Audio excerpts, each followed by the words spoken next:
మీ ఎలాంటి వ్యాపార ప్రకటనలకైనా వెంటనే మా ఛానల్ సంప్రదించండి. నమస్తే. ఈరోజు మన స్టూడియోలో ప్రముఖ ఆధ్యాత్మికవేత్త, జ్యోతిష్య వాస్తు పండితులు వైవిఎస్ఎస్ గిరిరావు గారు మనతో ఉన్నారు. గురుగారితో మాట్లాడేద్దాం. నమస్కారం గురుగారు. నమస్తే నాయన. గురుగారు, రాఖీ పండుగ రాబోతుంది. మరి ఈసారి మనం డేట్ ఎప్పుడు అంటారు? 8వ తారీఖు, 9వ తారీఖు భద్ర ముహూర్తం మాట్లాడుతూ ఉన్నారు. ప్రత్యేకంగా ఈ భద్ర ముహూర్తంలో రాఖీ కట్టకూడదు అనేదన్నా ఉంటుందా?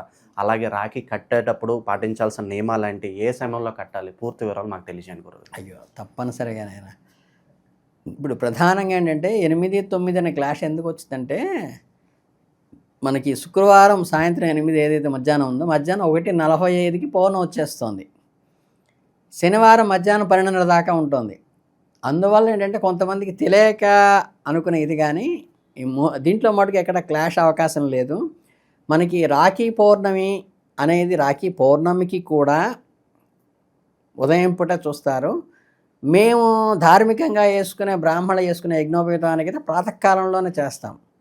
సో పక్కాగా ఏంటంటే 9వ తారీఖే రాఖీ పౌర్ణమి చేసుకోవడం అనేది నిర్వివాదాంశం.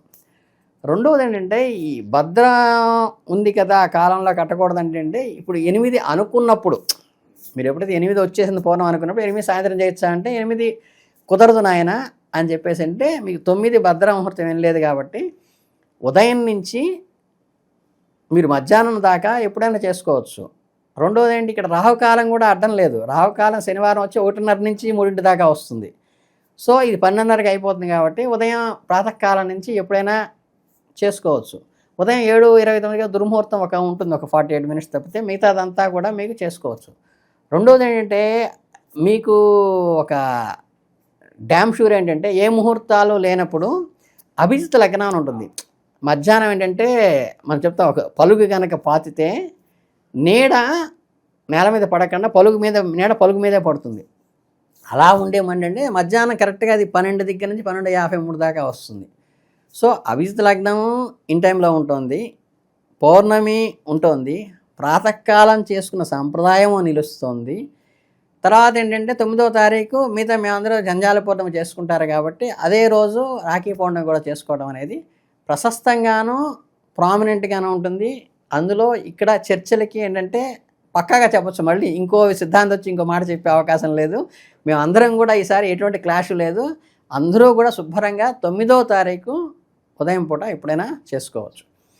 ఇక మీరు అడిగింది ఏంటంటే, రాఖీ పౌర్ణమికి ఏం చేయాలని. రాఖీ పౌర్ణమి ఏంటంటే ఫస్ట్లో ఇది అన్నదమ్ముల పద్ధతి ఒకటేను.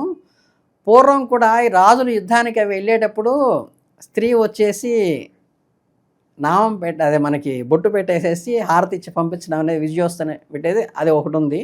ఇది వచ్చి అన్నదమ్ములకు జరిగేది. ఈ అన్నదమ్ములకి ఏంటంటే యుద్ధంతో పని లేకుండా, నాకు రక్షగా నీవు ఉంటావు. భగిని హస్తభోజనంలో కనుక ఎట్లయితే యమునకి ఇచ్చినట్టు నేను అండగా ఉంటాను అన్నయ్య అన్నట్టుగాను, ఇక్కడ ఏంటంటే అమ్మాయి అబ్బాయి ఇంటికి వెళ్తుంది. అంటే తన తమ్ముడు కానీ అన్నయ్య కానీ ఇంటికి తను వెళుతుంది.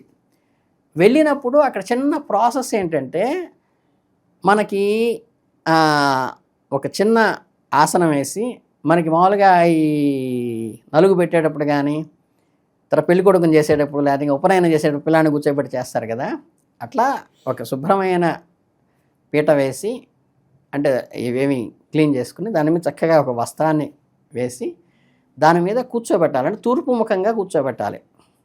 అంటే ఆ సోదరుడు అనేవాడు తూర్పు ముఖంగా కూర్చుంటాడు, ఈవిడ పడమర ముఖంగా కూర్చుని ఆయనకి అర్చన చేస్తుంది. ఈ అర్చన విధానం ఏమిటంటే, చక్కగా ఆయనకి బొట్టు పెడుతుంది ఆడబడుచు. అన్నయ్య కానీ తమ్ముడు కానీ ఎవరైనా సరే బొట్టు పెడుతుంది. తర్వాత ఎవరికైనా సరే గంధం రాస్తుంది, అలముతుంది.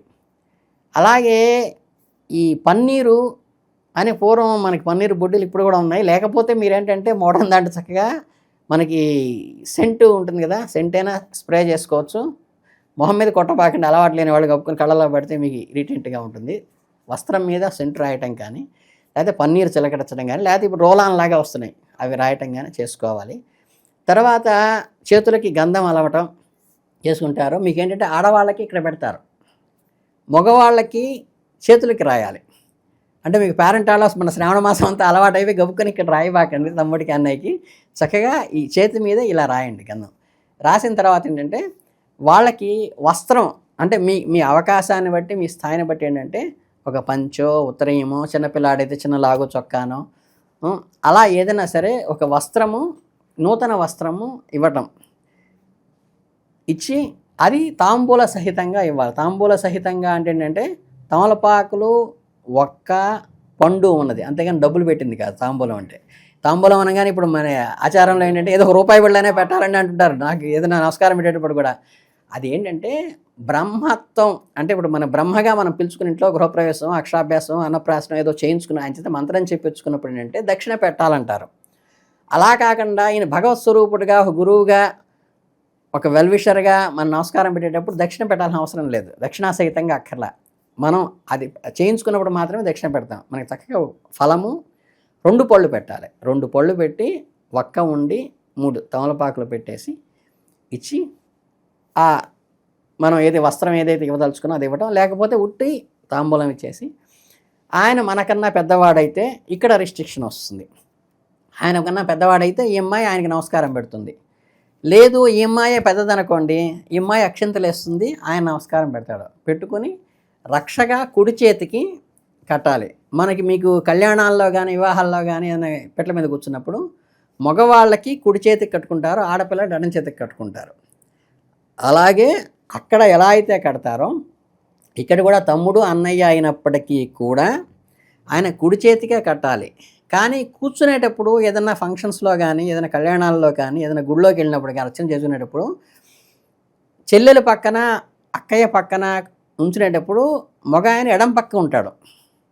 అంటే అమ్మాయి కుడి పక్క ఉంటుంది, అబ్బాయి ఎడం పక్క కూర్చోవాలి. అదే భార్యతో కలిసి, అంటే భర్తతో భార్యతో కలిసి వాళ్ళిద్దరూ కూర్చునేటప్పుడు భర్త కుడి పక్క కూర్చుంటాడు, భార్య ఎడం పక్క కూర్చుంటుంది. అక్కడ డీవియేషన్ ఉంది. కానీ కంకణం విషయంలో మాత్రము మీకు కళ్యాణం చేసేటప్పుడు భర్తకి కుడి పక్కన కడతారు, ఇక్కడ తమ్ముడికి కూడా కుడి చేతికే కట్టాలి. తమ్ముడి కుడి చేతికి కంకణం కట్టాలి. కట్టేటప్పుడు ఏంటంటే ఆయన మీకన్నా పెద్దవాడైతే ఆయన చేతిలోకి అక్షింతలు తీసుకుని అక్షింతలు పట్టుకుంటారు ఆయన. ఇక్కడ మీరు కంకణం కడతారు. ఈ కంకణం కట్టేటప్పుడు లౌకిక విషయం కూడా కొన్ని చెప్పాలి కాబట్టి చాలామంది ఏంటంటే ఆపేక్షలో గట్టిగా బిగించి ముడేసేస్తుంటారు. అది తర్వాత కంకణం ఇప్పలేము, అది ఒరుచుకుపోతుంటుంది చేతికి. కనుక ఏంటంటే ఒక చిన్న వేలు లాంటిది అడ్డం పెట్టమని చెప్పి దాని మీద అలా కట్టినప్పుడు ఏంటంటే వేలు తీసేసినప్పుడు కొంచెం ఫ్రీగా ఉంటుంది. అది ఎక్కువ కాలం ఉంచుకోవడానికి ఉంటుంది. తర్వాత ఈ చేతిలో అక్షింతలు, ఈ కంకణం కట్టిన చేతిలో అక్షింతలు ఏముంటాయో ఈ అక్షింతలు కొంచెం తీసుకొని రక్షాబంధనం మీద వేసి అర్చన చేయాలి. మనకి ఆరాధన చేసి దీపం పెట్టినప్పుడు ఎట్లా అక్షింతలు వేసి పువ్వు పెడతామో ఈ రక్షాబంధనం వేయాలి. మిగతా అక్షింతలు ఏం చేయాలంటే వీళ్ళల్లో ఎవరు పెద్దవాళ్ళు అయితే వాళ్ళు చిన్నవాళ్ళకి ఈ అక్షింతలు వేయాలి. విడిగా తెచ్చుకున్నవి కాదు. రక్షాబంధనం కట్టినప్పుడు ఉన్న అక్షింతలు ఏవైతే ఉంటాయో అవి వేసుకోవాలి. ఇది ప్రధానంగా పాటించవలసినటువంటి నియమాలు. అది ప్రధానంగా చేసేది. సో రాఖీ పౌర్ణమి గురించి మాకు ఎన్నో విశేషాలు తెలియజేశారు గురుగారు. ధన్యవాదాలు. చాలా సంతోషం.